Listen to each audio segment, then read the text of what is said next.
नमस्कार मित्रांनो, मी वैभव गुले स्वागत करतो तुमचं ज्ञानगंगा अकॅडमी संगमनेर या आपल्या युट्यूब चॅनलवर.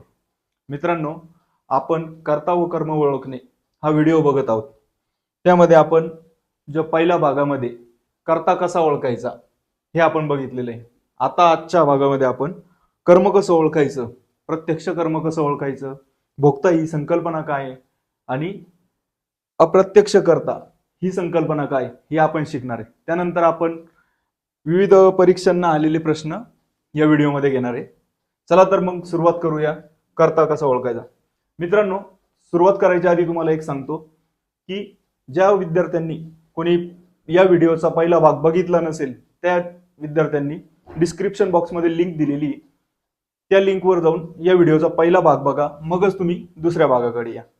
चला तर मग आपण सुरुवात करूया.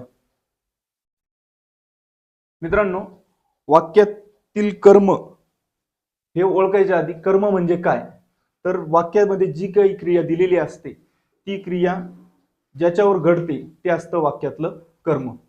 म्हणजे काय, कर्म म्हणजे क्रिया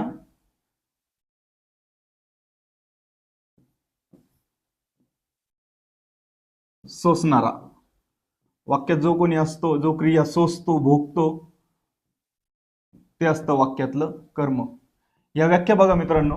वाक्यातील क्रियापदाने दाखवलेली क्रिया ज्याच्यावर घडते त्याला आपण कर्म म्हणतो.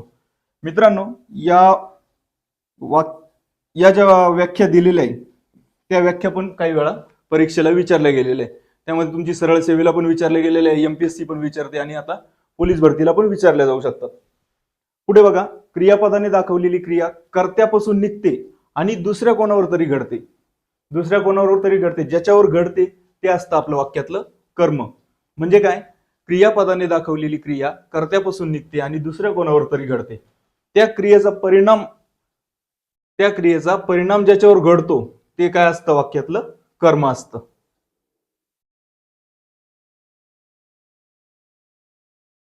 मित्रांनो, कर्म ओळखायच्या आधी आपल्याला तुम्हाला सांगितलं जे कर्ता कसा ओळखायचा ते. प्रत्येकाने एक गोष्ट लक्षात ठेवा, कर्म ओळखायचं म्हणजे डायरेक्ट कर्म ओळखायचं असं नाही, तर पहिले कर्ताच ओळखायचा, त्यानंतर कर्माकडे यायचं. सगळ्या महाराष्ट्रात सर्रास ज्या प्रकारे कर्म ओळखल्या जातं, म्हणजे जो प्रश्न विचारला जातो क्रियापदाला, त्या प्रश्नाच्या ज्या काही त्रुटी, म्हणजे सगळ्याच उदाहरणांच्या बाबतीत असं होत नाही, पण काही उदाहरणांच्या बाबतीत तो जो प्रश्न विचारला जातो तो कसा फेल होतो हे पण तुम्हाला सांगतो आणि काय प्रश्न विचारायला पाहिजे हे पण तुम्हाला सांगतो. चला तर मित्रांनो, हे तीन उदाहरणं बघा. गुराखी गाय बांधतो, हरीला थंडी वाजते, काका वृत्तपत्र वाचतात. यामध्ये बांधतो, वाजते आणि वाचतात हे झाले आपले वाक्याचे क्रियापद. त्यामध्ये बांधतो मध्ये तो हा प्रत्यय काढून टाकायचा, वाचते मध्ये ते हा प्रत्यय काढून टाकायचा आणि वाचतात मध्ये तात हा प्रत्यय काढून टाकायचा. हे जे तीन प्रत्यय कट करायला सांगितले ते कट केल्यानंतर सर्रासपणे आपण जो प्रश्न विचारतो, न्याची क्रिया कोणावर घडली, तर हा प्रश्न विचारल्यानंतर जे उत्तर मिळतं आपल्याला ते उत्तर म्हणजे वाक्यातलं कर्म असतं, असं आपण शिकत आलेलो आहे. पण काही उदाहरणांमध्ये मित्रांनो हा प्रश्न कशा पद्धतीने चुकीचा ठरतो आणि किंवा चुकीचं उत्तर आपल्याला मिळतं हे तुम्हाला एकदा सांगतो. हे बघा, गुराखी गाय बांधतो, याच्यामध्ये पहिल्यांदा कर्ता ओळखून घ्यायचंय, मगच कर्माकडे जायचंय. किंवा काही वेळा काय होतं, बरेचशा परीक्षांना विचारलं जातं की या वाक्यात कर्म कोणतं, तर मुलं काय करतात, डायरेक्ट कर्माकडे जातात किंवा कर्म ओळखतात. तरी ती प्रोसेस एकदम चुकीची आहे. त्यामुळं कोणतंही उदाहरण राहू द्या, त्यामध्ये पहिल्यांदा कर्ता ओळखून घ्यायचा आणि मगच कर्म ओळखायला जायचं. तर इथं बघा, गुराखी गाय बांधतो, यामध्ये आपल्याला धातू भेटलाय बांध. तर या वाक्यामध्ये बांधणारा कोण, तर आपल्याला उत्तर मिळेल गुराखी. मग गुराखी झाला या वाक्याचा कर्ता. त्यानंतर पुढचं वाक्य बघा, हरीला थंडी वाजते. मग वाजणारी कोण किंवा वाजणारी काय, तर आपल्याला उत्तर मिळेल थंडी. मग थंडी झाली या वाक्याचा कर्ता. त्यानंतर काका वृत्तपत्र वाचतात. मग वाचणारे कोण हा प्रश्न ज्यावेळेस आपण विचारतो त्यावेळेस आपल्याला उत्तर मिळतं काका. मग काका झाले या वाक्याचा कर्ता. त्यानंतर आता जो प्रश्न विचारला जातो न्याची क्रिया कोणावर घडली, त्याने आपल्याला उत्तर मिळतं का ते एकदा बघूया. हे बघा इथं मग बांधण्याची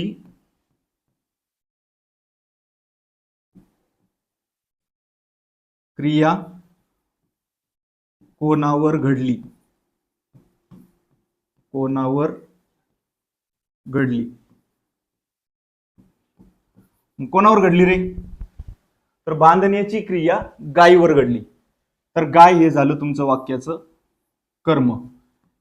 हे उत्तर बरोबर आहे.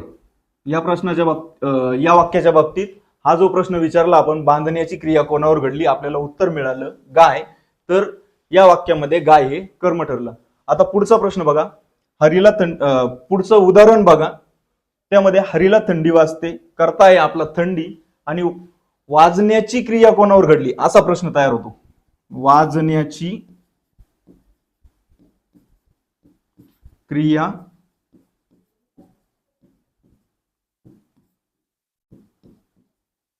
कोणावर घडली हा प्रश्न विचारला. जर क्रियापदाला आपण विचारला तर उत्तर काय मिळेल? इथं हरी मिळेल, कारण हरीला थंडी वाजते ना. पण हरी या वाक्यातलं कर्म नाही, हे कायमस्वरूपी लक्षात राहू द्या. हरी हे वाक्यातलं कर्म नाही. आता मी तुम्हाला जो प्रश्न सांगतोय की क्रियापदाला विचारायचा जो प्रश्न आहे तो मी तुम्हाला एकदा सांगतो. कोणतंही वाक्य असू द्या, क्रियापदाला काय विचारायचं? लेला, लेली, लेले किंवा लेल्या, हे 4 प्रत्ययांपैकी एक प्रत्यय घ्यायचा आणि काय या प्रश्नार्थक सर्वनामाने प्रश्न विचारायचा. मग इथं बघा, तिसऱ्या उदाहरणामध्ये बघा, काका वृत्तपत्र वाचतात. मग आपण ज्या वेळेस विचारतो वाचलेले काय, तर आपल्याला उत्तर काय मिळतं? वाचलेलं काय मित्रांनो या उदाहरणामध्ये? तर वृत्तपत्र. मग वृत्तपत्र हे झालं या वाक्यातलं कर्म. त्याचप्रमाणे आता पहिल्या उदाहरणाकडे या. त्यामध्ये जर आपण प्रश्न विचारला वाजलेली, वाजलेली काय, तर आपल्याला उत्तर काय मिळतं? थंडी. वाजलेली काय मित्रांनो? थंडी. तर मग याला आपण कर्म म्हणणार का? म्हणजे आपल्याला कर्त्याचंही उत्तर तेच मिळालं. कर्त्याला जो आपण प्रश्न विचारला वाजणारी का कोण किंवा वाजणारी काय, त्यावेळेस आपल्याला उत्तर मिळालं थंडी. आणि वाजले कर्म शोधण्यासाठी आपण प्रश्न विचारला वाजलेली काय, तर त्याचंही उत्तर आपल्याला मिळालं थंडी. मग जर थंडी हा शब्द कर्ता म्हणून निघून गेला असेल तर या वाक्यात काही शिल्लक राहिलं नाही ना. म्हणजे हे वाक्य काय झालं? अकर्मक झालं. या वाक्यामध्ये कर्मच दिलेलं नाही. त्याच्यामुळं जर कर्त्याचंही उत्तर तेच आणि कर्माचंही उत्तर तेच हे जर आलं तर त्या वाक्यामध्ये कर्म नसतं. तो जो शब्द असतो तो कर्ता म्हणून निघून गेलेला असतो आणि शिल्लक काही राहत नाही कर्मासाठी. त्याच्यामुळं या वाक्यामध्ये कर्म हे नाहीये, हे लक्षात घ्या मित्रांनो. आता पहिला जे उदाहरण आहे ते बघा, गुराखी गाय बांधतो. मग बांधण्याची क्रिया कोणावर घडली याचं उत्तर आपल्याला कर्म हे गाय हे माहिती आहे. पण आपण आपला प्रश्न जो सेट केलेला आहे की बांधलेले काय किंवा बांधलेली काय, बांधलेली काय, तर त्याचंही उत्तर आपल्याला हेच मिळणार आहे की गाय म्हणून. गाय हे झालं वाक्यातलं कर्म. म्हणजे जो प्रश्न तुम्ही आतापर्यंत सर्रासपणे विचारत होते न्याची क्रिया कोणावर घडली, तो काही उदाहरणांमध्ये कसं चुकीचं उत्तर मिळवतो आपल्याला हे लक्षात आलं असेल. त्यामुळं इथून पुढे कर्म ओळखताना कायम हाच प्रश्न विचारायचा की लेला, लेली, लेले हे प्रत्यय लावायचे धातूला आणि त्यानंतर काय नाही प्रश्न विचारायचा. चला तर मग आता पुढे बघूया. हे उदाहरण बघा, हरण्याच्या कानात वारे शिरले. मग आता इथं पहिले कर्ता ओळखायचा. शिरले हा आपलं हे झालं आपलं क्रियापद. मग शिरणारे कोण, तर आपल्याला उत्तर मिळतं वारे. वारे हा झाला वाक्यातला कर्ता.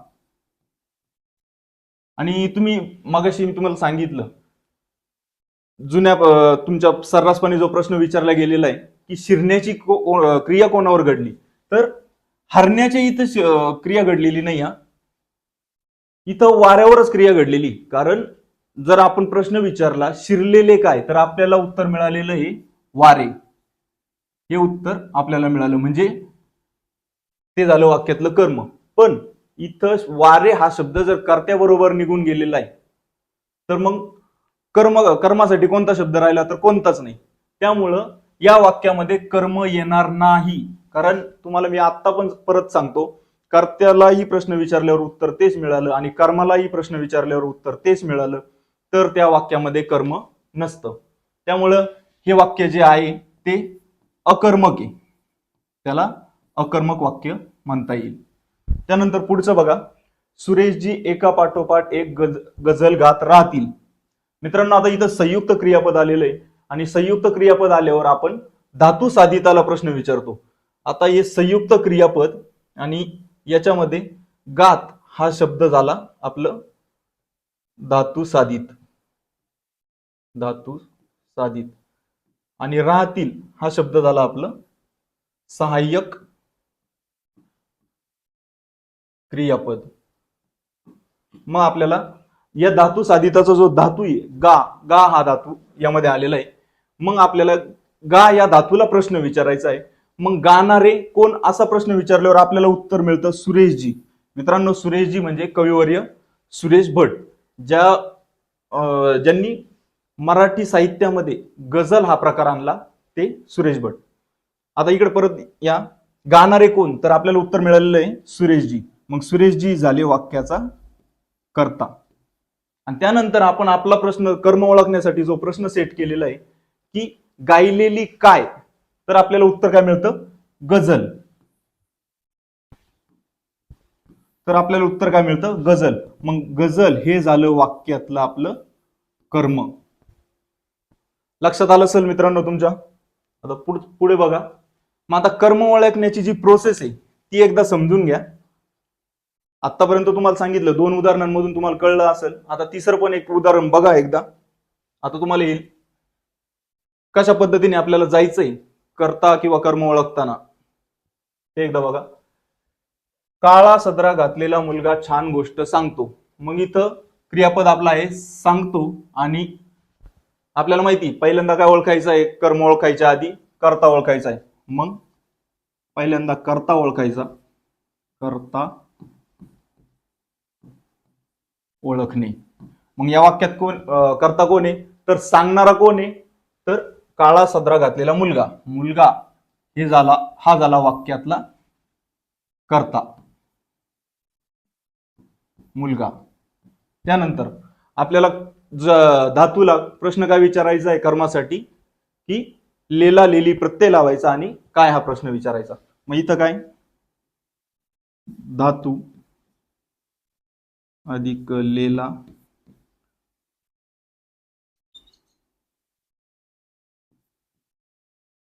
लेला लेली लेले किंवा लेल्या, काही वेळा लेल्या पण विचारावं लागेल. मग आपला प्रश्न काय तयार होतो, सांगितलेल्या, सांगितलेल्या,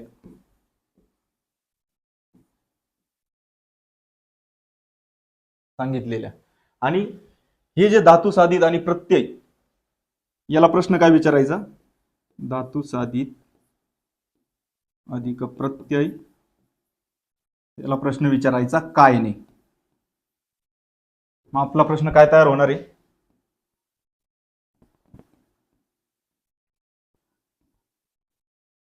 सांगितलेल्या काय आणि प्रश्नचिन्ह.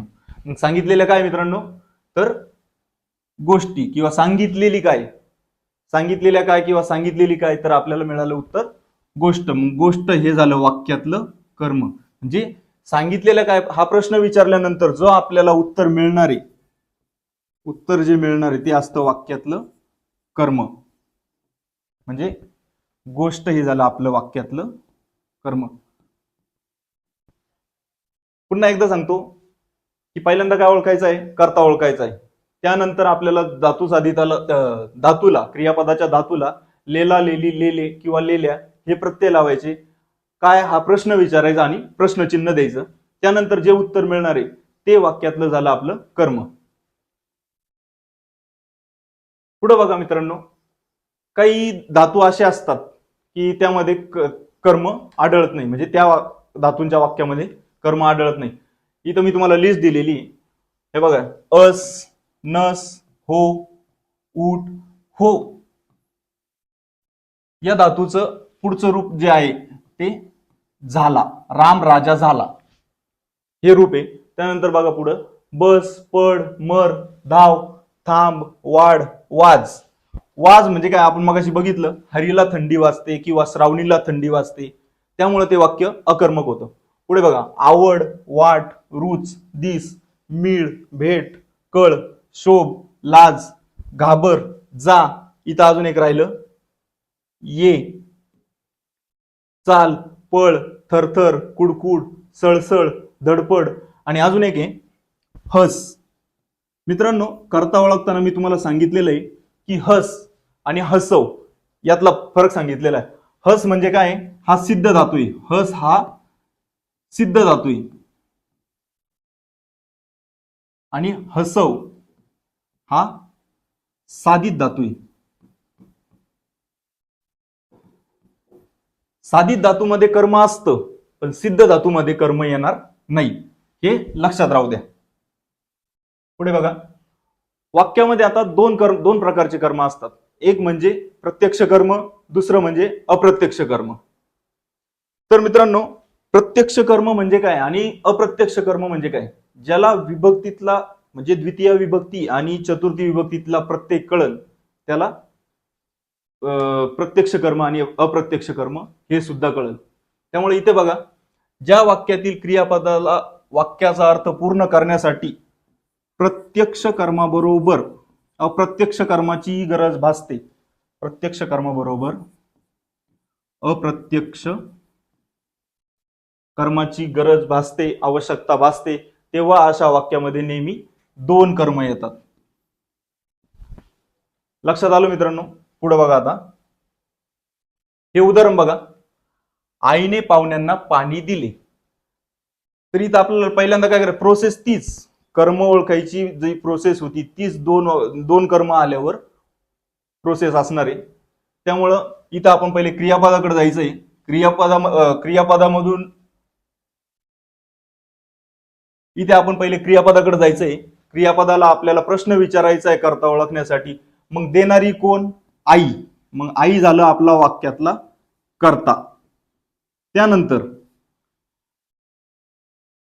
दिलेले काय हा प्रश्न विचारल्यावर आपल्याला जे उत्तर मिळेल ते उत्तर आपलं असतं वाक्यातलं प्रत्यक्ष कर्म. आणि अप्रत्यक्ष कर्म ओळखताना कोणास किंवा कोणाला हे क्रियापदाच्या आधी लावायचं, म्हणजे कोणास दिले. जर हा प्रश्न आपण विचारला, कोणास दिले, हा प्रश्न आपण ज्या वेळेस विचारतो आणि जे उत्तर आपल्याला मिळतं ते असतं वाक्यातलं अप्रत्यक्ष कर्म. म्हणजे काय, कोणास दिले तर पाहुण्यांना, मग पाहुण्यांना हे झालं आपलं वाक्यातलं अप्रत्यक्ष कर्म. मित्रांनो, इथे एक गोष्ट लक्षात घ्या, प्रत्यक्ष कर्माला कोणताही इथं प्रत्यय येत नाही, तसा अप्रत्यक्ष कर्माला इथं चतुर्थीचा प्रत्यय लागतो. पुढे बघणारच आहे आपण. आता दोन कर्म ओळखण्याची रचना जी ती समजून घ्या. पहिले, आजी नातीला जेवण भरवते. मग इथं भरवणारी कोण, तर आजी. मग कर्ता ओळखायचा आपल्याला, कर्ता ओळखणे. मग कर्ता काय मिळाला आपल्याला, आजी. त्यानंतर प्रत्यक्ष कर्म ओळखायचंय. आणि प्रत्यक्ष कर्म कसं ओळखायचं, तर मी पहिले सांगितलेलं आहे, लेला लेली प्रत्यय लावायचे आणि त्याला काय ने प्रश्न विचारायचा. मग भरवलेले काय हा प्रश्न तयार होतो. लेला लेली लेले प्लस त्याला काय ने प्रश्न विचारायचा, आपल्याला जे मिळेल ते असेल वाक्यातलं प्रत्यक्ष कर्म. मग भरवलेले काय, तर उत्तर मिळतं आपल्याला जेवण. जेवण हे झालं आपलं वाक्यातलं प्रत्यक्ष कर्म. त्यानंतर अप्रत्यक्ष कर्म शोधण्यासाठी आपल्याला प्रश्न काय विचारायचा आहे, कोणास भरवले किंवा कोणास दिले, म्हणजे कोणास हे सर्वनाम वापरायचं आणि त्यानंतर जे क्रियापद असेल ते वापरायचं. म्हणजे क्रियापदाला आपण कोणास या शब्दाने प्रश्न विचारणार आहे. मग कोणास अधिक क्रियापद, मग काय मिळणार आहे आपल्याला, अप्रत्यक्ष कर्म. मग कोणाला भरवते आजी जेवण, तर उत्तर आपल्याला मिळेल नातीला. नातीला हे झालं वाक्यातलं अप्रत्यक्ष कर्म. पुढे बघा, गुरुजींनी विद्यार्थ्यांना व्याकरण शिकवले. मग इथं कोण आहे, क्रियापद काय आहे, शिकवले. मग शिकवणारे कोण, गुरुजी. मग गुरुजी हे झाले वाक्यातला कर्ता. आणि त्यानंतर शिकवलेले काय, तर व्याकरण. व्याकरण हे झालं वाक्यातलं प्रत्यक्ष कर्म. तुम्हाला सांगितल्याप्रमाणे कोणाला शिकवले किंवा कोणास शिकवले, त्यावेळेस जे उत्तर मिळेल ते झालं आपलं वाक्यातलं अप्रत्यक्ष कर्म. आता इथे एक गोष्ट लक्षात घ्या, प्रत्यक्ष कर्माला कोणताही प्रत्यय नसतो आणि अप्रत्यक्ष कर्माला हा चतुर्थीचा प्रत्यय असतो. इथं प्रत्यय नसतो म्हणजे जर कर्माची विभक्ती विचारली तर कर्माची विभक्ती ही द्वितीय असते. कर्माची विभक्ती ही द्वितीय असते, हे आपण विभक्ती प्रकरणात शिकणार आहे. द्वितीय असते किंवा द्वितीयलाच अप्रत्ययी द्वितीय असते, कारण इथं या कर्माला, प्रत्यक्ष कर्माला प्रत्यय नाही, त्यामुळं अप्रत्ययी द्वितीय. जर तुम्हाला कधी परीक्षेत प्रश्न विचारला की कर्माची विभक्ती कोणती असते, तर तुम्हाला हेच उत्तर द्यायचंय, अप्रत्ययी द्वितीय. आणि जर पर्यायामध्ये अप्रत्ययी द्वितीय हा पर्याय नसेल तर तुम्हाला उत्तर द्यायचंय प्रथमा. परीक्षेमध्ये या दोन शब्दांपैकी एक शब्द पर्यायामध्ये असणार आहे, त्यामुळे लक्षात घ्या, जर प्रत्यक्ष कर्माची विभक्ती विचारली तर अप्रत्ययी द्वितीय, आणि अप्रत्ययी द्वितीय पर्यायामध्ये नसेल तर उत्तर द्यायचंय प्रथमा. कारण प्रथमाला जे प्रत्यय असतात ते नसतात. म्हणजे या वाक्यामध्ये प्रत्यक्ष कर्माला प्रत्यय दिलेला नाही, त्यामुळे त्याची विभक्ती प्रथमा झाली किंवा मग अप्रत्ययी द्वितीय झाली. मात्र ही जे आहे ना अप्रत्यक्ष कर्म, अप्रत्यक्ष कर्माची विभक्ती ही कायम चतुर्थीच असते. चतुर्थी सोडून इथं दुसरी कोणतीही विभक्ती येत नाही. मित्रांनो, थोड्याच दिवसात मी तुम्हाला द्वितीय आणि चतुर्थी या विभक्तींमधला जो फरक आहे तो तुम्हाला व्हिडिओच्या माध्यमातून लवकरच समजून सांगेल, येत्या काही दिवसातच सांगेल. आणि तुम्हाला एक विनंती आहे, आतापर्यंत जे आपण शिकलो ते जर तुम्हाला आवडलं असेल तर आपलं ज्ञानगंगा अकॅडमी संगमनेर हे यूट्यूब चॅनल सबस्क्राईब करा, व्हिडिओला लाईक करा आणि इतरांनाही शेअर करा. पुढचं उदाहरण बघा, गाड्याने गुरांना पाणी पाजले. तर क्रियापद काय आपलं, पाजले. पाजणारा कोण, तर गाड्याने. हे झालं आपला वाक्यातला कर्ता. त्यानंतर पाजलेले काय, तर पाणी. पाणी हे झालं आपलं वाक्यातलं प्रत्यक्ष कर्म. आणि कोणास पाजले जे उत्तर मिळेल ते झालं आपलं वाक्यातलं अप्रत्यक्ष कर्म. लक्षात आलं मित्रांनो. पुढे बघा, आता वाक्य पृथक्करण हे ज्यावेळेस आपण शिकणार आहे त्यावेळेस वाक्य पृथक्करणामध्ये प्रत्यक्ष कर्माला हे कर्मपूरक म्हणतात. काय म्हणता, कर्मपूरक. आणि अप्रत्यक्ष कर्माला काय म्हणता, विधेयपूरक. विधेयपूरक.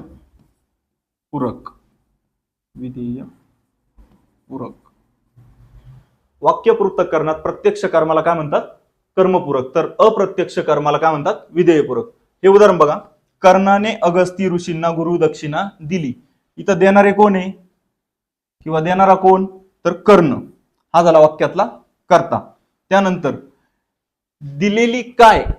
तर गुरुदक्षिणा. गुरुदक्षिणा हे झालं वाक्यातलं कर्म, म्हणजेच काय? कर्मपूरक. काय झालं? कर्म, किंवा त्यालाच आपण म्हणतो कर्मपूरक. आणि कोणास दिली?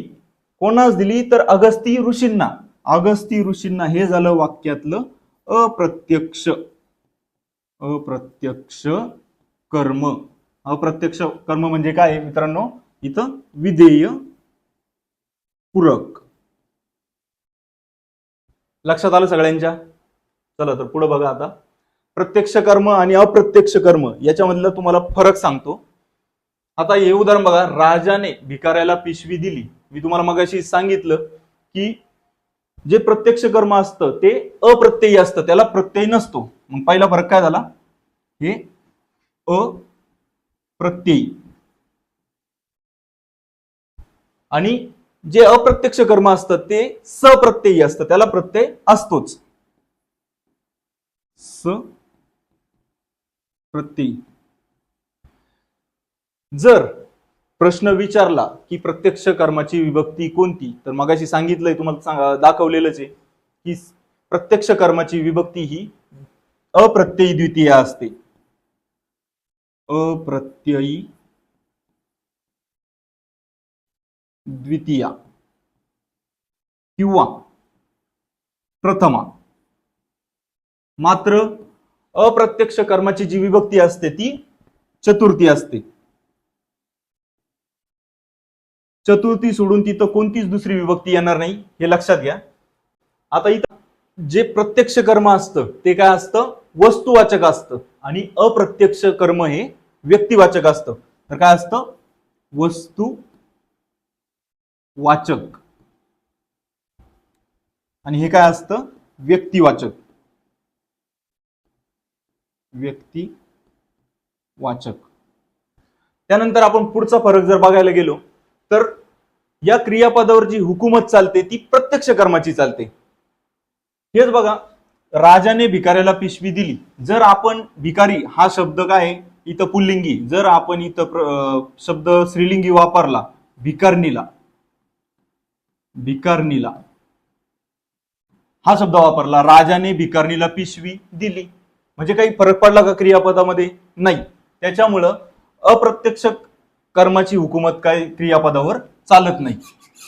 आता पुढे बघा, राजाने भिकाऱ्याला पिशवी या स्त्रीलिंगी शब्दाऐवजी आपण इथं जर लाडू हा शब्द जर वापरला तर क्रियापदामध्ये बदल घडतो का? तर राजाने भिकाऱ्याला लाडू दिलीचं काय होईल? दिला. त्यामुळे हे जे आहे प्रत्यक्ष कर्म जे आहे ते धातुरूपेश म्हणतात त्याला. धातुरूपेश म्हणजे ज्या शब्दामुळे क्रियापदामध्ये फरक पडतो त्याला काय म्हणायचं आपण? धातुरूपेश. तसं इकडं असतं का? तर नाही. त्यानंतर पुढचं बघा, आता वाक्यातील भोक्ता ही संकल्पना आपण समजून घेऊ. काही आकर्मक धातूंपासून जे क्रियापद बनतात आणि असे काही वाक्य बनतात त्यामध्ये चतुर्थी विभक्तीचा जो प्रत्यय लागलेला शब्द आहे तो शब्द गरजेचा असतो वाक्याचा अर्थ पूर्ण करण्यासाठी. व्याख्या बघा, काही अकर्मक धातूंपासून बनलेल्या क्रियापदाला वाक्याचा अर्थ पूर्ण करण्यासाठी इथं चतुर्थी विभक्तीचा प्रत्यय असलेल्या शब्दाची गरज भासते. अशा शब्दाला त्या वाक्यातील भोक्ता म्हणतात. मित्रांनो, भोक्ता ही संकल्पना अशोक केळकरांनी आणलेली, ते मराठी भाषा तज्ञ, त्यांनी ही संकल्पना आणली. तुम्हाला लक्षात आलं असेल. आता उदाहरणामधून अजून काही गोष्टी क्लिअर होतील. निलेशला झरा दिसला, तर इथं काय? दिसणारा कोण? जरा, हे उत्तर मिळतं. म्हणजे हा झाला वाक्यातला कर्ता. आणि दिसलेला काय? तर जराच. मी मगाशी सांगितलं कर्त्याचंही उत्तर तेच, कर्माचंही उत्तर तेच. अशा वाक्यामध्ये कर्म असत नाही. आणि मी तुम्हाला मगाशी लिस्ट पण दिली त्यामध्ये दिस हा धातू पण दिसला असेल आणि वाज हा धातू पण दिसला असेल. त्यामुळं हे फक्त अकर्मक क्रियापदांसाठीच लागू पडतं. आणि जरा या कर्त्याच्या आधी जो शब्द आलेला आहे, त्या शब्दाला विभक्तीचा प्रत्यय कोणता लागलेला आहे? ला. हा त्याला प्रत्यय लागलेला आहे.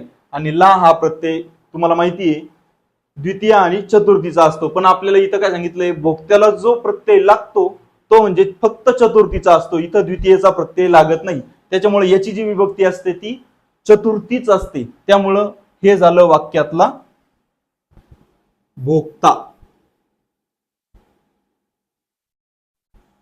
काय झालं? वाक्यातला भोक्ता. पुढचं उदाहरण बघा. श्रावणीला थंडी वाजते. हा अकर्मक धातू. वाजलेली काय किंवा वाजणारी कोण आहे? थंडी. हा झाला वाक्यातला कर्ता. आणि वाजलेली काय? तर थंडीच. त्याच्यामुळं या वाक्यामध्ये कर्म आढळत नाही. आणि श्रावणीला, थंडी या कर्त्याच्या आधी जो शब्द आलेला आहे श्रावणीला, तर याला चतुर्थीचा प्रत्यय लागलेला आहे. त्याच्यामुळं हे झालं वाक्यातला भोक्ता. म्हणजे ज्या अकर्मक धातूंपासून क्रियापद बनतं किंवा वाक्य बनतं, त्या धातूंपासून बनलेल्या वाक्यामध्ये जर कर्त्याच्या आधी जो शब्द येतो त्याला चतुर्थी प्रत्यय जर असला तर तो वाक्यातला भोक्ता असतो. लक्षात आला असेल तुमच्या. इथे बघा, संदीपला चहा आवडतो. मग आवडणारा काय? तर चहा. आणि चहा या शब्दाच्या आधी काय आलंय? संदीपला. संदीपला चतुर्थी विभक्ती लागलेली असल्यामुळं हा झाला वाक्यातला भोक्ता. पुढचं उदाहरण बघा. प्रवीणला काळा सदरा शोभतो. शोभ हा धातू पण मी जी लिस्ट दिली त्यामध्ये, आणि आवड हा धातू पण त्या लिस्टमध्ये आहे. तर मग शोभणारा कोण किंवा शोभणारा काय, हा प्रश्न विचारल्यावर उत्तर मिळालेलं आहे आपल्याला सदरा. म्हणजे सदरा हा झाला वाक्याचा कर्ता. आणि सदरा या शब्दाच्या आधी काय आहे? प्रवीणला. काळा सदरा म्हणजे काळा हे सदऱ्याचं विशेषण आहे. पण प्रवीणला या शब्दाला चतुर्थीचा प्रत्यय लागलेला आहे. मग हा झाला वाक्यातला भोक्ता. आता हे जे खाली धातू दिलेले त्या वाक्यांमध्ये भोक्ता आढळतो. त्या धातूच्या वाक्यांमध्ये भोक्ता आढळतो. त्यामध्ये आवड, वाट, वाज, दिस, रुच, मीळ, भेट, शोभ इत्यादी. लक्षात आलं मित्रांनो. आता पुढे आपण बघणार आहोत अप्रत्यक्ष कर्ता म्हणजे काय. मित्रांनो, ज्या वेळेस एखादी क्रिया त्या कर्त्याच्या ठिकाणी घडत असते तेव्हा त्या कर्त्याला आपण अप्रत्यक्ष कर्ता म्हणतो. काय म्हणतो? हे बघा, व्याख्या बघा. जेव्हा एखादी क्रिया कर्त्याच्या ठिकाणी घडत असते तेव्हा त्या कर्त्याला आपण काय म्हणतो? अप्रत्यक्ष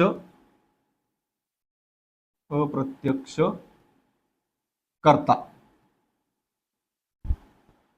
उदाहरण बघा. तिला चहा हवा. हवा असणारा काय? तर इथं उत्तर मिळेल चहा. आणि चहाच्या जो आधी जो शब्द आहे त्याला काय? चतुर्थीचा प्रत्यय लागलेला आहे. आणि चतुर्थीचा भोक्ता ही संकल्पना काय वेगळी नसून अप्रत्यक्ष कर्ता ही संकल्पना काय वेगळी नसून ती भोक्ता याच्यामध्येच येते. खाली दिलेलं आहे. थोडक्यात काय? तर भोक्त्याच्या स्थानी येणाऱ्या शब्दालाच आपण अप्रत्यक्ष कर्ता म्हणतो. आतापर्यंत कोणत्या परीक्षेला विचारलेलं नाही, पण इथून पुढे विचारण्याचे चान्सेस असू शकतात, म्हणून हे तुम्हाला थोडक्यात सांगितलं. पण लक्षात राहू द्या, भोक्त्यालाच अप्रत्यक्ष कर्ता म्हणायचं. ज्या अकर्मक धातूंपासून वाक्य बनतं त्या अकर्मक धातूंमध्ये कर्ता जो असतो त्या कर्त्याच्या आधी चतुर्थी प्रत्ययाचा शब्द येतो. त्या शब्दाला आपण भोक्ता म्हणतो आणि त्यालाच अप्रत्यक्ष कर्ता असं पण म्हणतो. आता पुढे काही परीक्षांमधले उदाहरणं घेतलेले ते एकदा बघा. वाल्मिकीने रामायण हा ग्रंथ लिहिला. यामधील रामायण या शब्दाचा प्रकार ओळखा.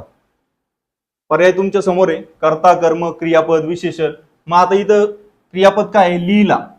मग लिहिणारा कोण? लिहिणारा कोण आहे इथं? वाल्मिकी. किंवा लिहिणारे कोण? मग वाल्मिकी हे झालं वाक्याचे कर्ता. आणि कर्म काढण्यासाठी आपण जर प्रश्न विचारला लिहिलेले काय, तर आपल्याला उत्तर मिळेल रामायण. म्हणजे रामायण हे झालं वाक्यातलं कर्म. मग आपल्याला काय विचारलंय, रामायण या शब्दाचा प्रकार ओळखा. इथं काय, कर्म, मग पर्याय क्रमांक 2 बरोबर. पुढचं उदाहरण बघा, साक्षीसाठी किरणने गुलाबजामुन आणले. मग आता इथं साक्षीसाठी किरणने गुलाबजामुन आणू द्या आणि तर गुलाब आणू द्या, आपल्याला त्याच्याशी देणं घेणं नाही. जो प्रश्न दिलेला आहे तो नीट बघा. साक्षीसाठी किरणने गुलाबजामुन आणले या वाक्यातील कर्म कोणते? सरळ सरळ विचारलेलं आहे, कर्म विचारलेलं आहे. मग आता तुम्ही डायरेक्ट कर्माकडे नाही जायचं, पहिल्यांदा आपल्याला कर्ताच शोधायचा आहे. मग आणणारा कोण हा प्रश्न ज्यावेळेस विचारतो त्यावेळेस किरण हा, हे उत्तर जे मिळतं ते झालं आपलं वाक्यातला कर्ता.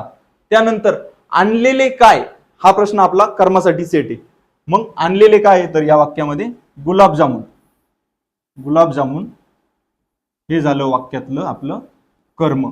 मग काय या वाक्यातील कर्म कोणते तर गुलाबजामुन हे आपलं वाक्यातील कर्म आहे. पुढचं उदाहरण बघा, लेखकांसाठी निर्मितीचा आनंद मोठा असतो. या वाक्यातील कर्ता ओळखायचा आहे. आणि कर्ता ओळखताना तुम्हाला सांगितलंय की कर्ता ओळखताना क्रियापदाच्या धातूला नारा, नारी, नारे किंवा नाऱ्या हे प्रत्यय लावून प्रश्न विचारायचा, कोण किंवा काय नाही. मग या वाक्यामध्ये क्रियापद काय असतो, मग असतो या शब्द क्रियापदाचा धातू कोणता अस. मग असणारा कोण तर उत्तर काय मिळेल आपल्याला आनंद. मग पर्याय क्रमांक 3 हा झाला आपला वाक्यातला कर्ता. पुढचं उदाहरण बघा, सातपुडा परिसरात होळीच्या 8 दिवस आधी भोंगऱ्या बाजार भरतो. हे वाक्य दिलेलं आहे, याच्यामध्ये खालील वाक्यातील उद्देश ओळखा. आता उद्देश ओळखा, मी तुम्हाला सांगितलं होतं की कर्ता म्हणजेच वाक्यातील उद्देश असतो. मग भरतो, इथं क्रियापद झालं भरतो आणि भरतो या क्रियापदाचा धातू झाला भर. मग भर हा धातू झाला, भरला आपण कर्ता शोधायचा आहे, उद्देश शोधायचा म्हणजेच कर्ता शोधायचा. आणि भर या धातूला आपण नारा, नारी, नारे हा हे प्रत्यय लावून जर प्रश्न विचारला कोण आणि काय नाही तर उत्तर काय मिळतं आपल्याला, मग भरणारा काय. तर आपल्याला उत्तर काय मिळेल, भरणारा काय तर भोंगऱ्या बाजार. काय मिळेल, भोंगऱ्या बाजार. किती नंबरचा आहे, सातपुडा होळी 8 दिवस भोंगऱ्या बाजार, पर्याय क्रमांक 4. पुढचं वाक्य बघा, खालील वाक्यातील प्रत्यक्ष कर्म कोणते? प्रत्यक्ष कर्म म्हणजे काय, आपल्याला त्याला प्रत्यय नसला पाहिजे त्या कर्माला. इथे बघा, आजीने नातवाला लाडू दिला, देणारी कोण आहे तर आजी. आजी झाली वाक्यातला कर्ता. कर्मासाठी आपला प्रश्न सेट आहे, कर्मासाठी म्हणजे प्रत्यक्ष कर्मासाठी पण तोच प्रश्न सेट आहे. दिलेले काय तर लाडू. लाडू हे झालं वाक्यातलं कर्म आणि ते पण प्रत्यक्ष कर्म. त्यामुळे पर्याय क्रमांक 3 हे उत्तर येईल. पुढचा बघा, खालील वाक्यातील कर्ता ओळखा. त्या कन्येला बिंदिया शोभते. त्या कन्येला बिंदिया शोभते. मग आता इथं शोभ हा धातू अकर्मक आहे, म्हणजे या वाक्यात कर्म येणार नाही. मग आता शोभणारी काय हा प्रश्न ज्यावेळेस विचारतो त्यावेळेस आपल्याला उत्तर काय मिळतं, बिंदिया. मग बिंदिया हा शब्द झाला वाक्यातला कर्ता, हे लक्षात घ्या. बिंदिया पर्याय क्रमांक 2 उत्तर देऊन टाकायचं. असं मित्रांनो, आतापर्यंत आपण कर्ता कसा ओळखायचा, कर्म कसं ओळखायचं, प्रत्यक्ष कर्म, अप्रत्यक्ष कर्म, तसंच भोक्ता ही संकल्पना काय आहे, अप्रत्यक्ष कर्ता ही संकल्पना काय आहे, हे आपण शिकलो. आता पुढे आपण लवकरच द्वितीय आणि चतुर्थी या विभक्ती प्रत्ययांमध्ये किंवा विभक्तीमध्ये काय फरक आहे तो पण व्हिडिओ आणणार आहे. तसंच प्रयोग या विषयावर पण किंवा या टॉपिकवर पण आपण व्हिडिओ आणणार आहे. ते व्हिडिओ तुम्हाला लवकरात लवकर बघता येण्यासाठी आपल्या ज्ञानगंगा अकॅडमी संगमनेर या चॅनलला सबस्क्राईब करा. हा व्हिडिओ आवडला असल्यास हा पण आणि याचा मागचा पार्ट पण आवडला असल्यास लाईक करा आणि आपल्या इतर मित्रांनाही शेअर करा. धन्यवाद. जय हिंद, जय महाराष्ट्र.